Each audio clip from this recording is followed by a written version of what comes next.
සුබම සුබ නත්තලක් වෙන්න කියලා මම ප්‍රාර්ථනා කරන ඔයාලට. අද මම මිදුලේ ඉන්දාන හදන්නේ මල් හබාල ගස් ටිකක්. මේ සෙරෙන්සයට මම ගලවගෙන ආපු මල් හබාල තමයි මේ ඉඳලා තියෙන්නේ.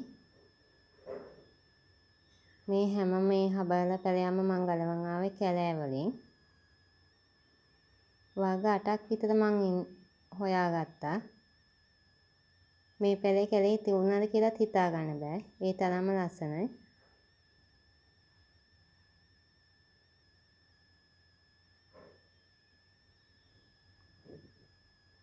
මේ පැල හැදිලා තුනේ ලොකු ගස් යට නිසා ඒවයි කුණු හොරුත් එක්කනේ තියුනේ.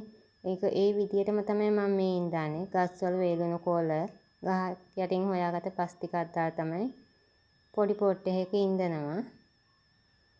මේ පැල හැමතැනම ඉඳන්න බෑ. ඉතින් හැමතැනම බෝ වෙන නිසා ඒකින් හින්දා මම පොඩි පොට් වල ඉඳන්නේ.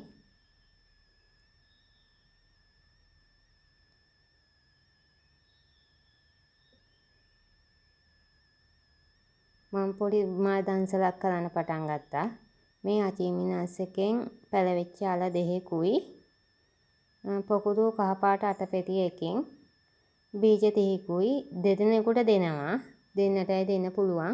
පළවෙනි කමෙන්ට් එකේ එන දෙන්නට තමයි මේක දෙන්නේ.